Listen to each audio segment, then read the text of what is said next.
சொல்கிறதுக்குள்ளே எடுத்துட்டுறேன்.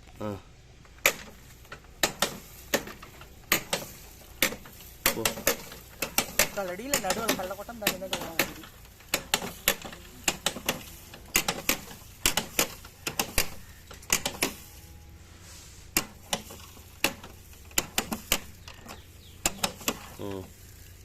கேட்கலாம்.